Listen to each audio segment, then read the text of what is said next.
এসএসসির খাতা চ্যালেঞ্জের ফল কবে জানালো আন্তঃশিক্ষা বোর্ড? গত রবিবার 12 মে চলতি বছরে এসএসসি ও সম্মাননা পরীক্ষার ফল প্রকাশ করা হয়েছে। এবছর 9টি সাধারণ, মাদ্রাসা ও কারিগরি বোর্ডের গড় পাসের হার 83.404%। প্রতিবারের মতো এবারও প্রকাশিত ফলাফল কারও কাঙ্ক্ষিত ফল না পেলে সে পুনর্নিরীক্ষণের আবেদন বা খাতা চ্যালেঞ্জ করতে পারবেন। এই প্রক্রিয়া শেষ হয় গত 19 মে।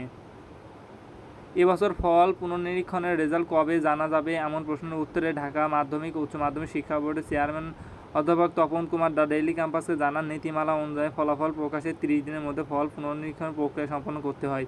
সেক্ষেত্রে আগামী জুন মাসের 11 তারিখ শিক্ষার্থীরা ফল জানতে পারবেন। ফল পরিবর্তনের তথ্য শিক্ষার্থীরা মোবাইল ফোনের SMS-এ পেয়ে যাবেন বলে জানিয়েছেন সংশ্লিষ্টরা। আর পুনর্নিরীক্ষণে ফল পরিবর্তন হলে কলেজ ভর্তিতে সংশোধনের সুযোগ পাবেন শিক্ষার্থীরা। জানা যায়, এবছর ফল পুনর্নিরীক্ষায় প্রতি পত্রের জন্য আবেদন ফি নেওয়া হয় 125 টাকা।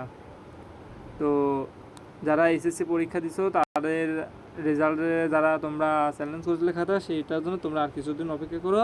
তো তোমরা যদি দেখতে না পারো তখন রেজাল্ট, তো আমাকে কমেন্ট করে জানাও, আমি তোমাদের সেই রেজাল্টে দেখে দেবো। সকলে ভালো থেকো, আল্লাহ হাফেজ।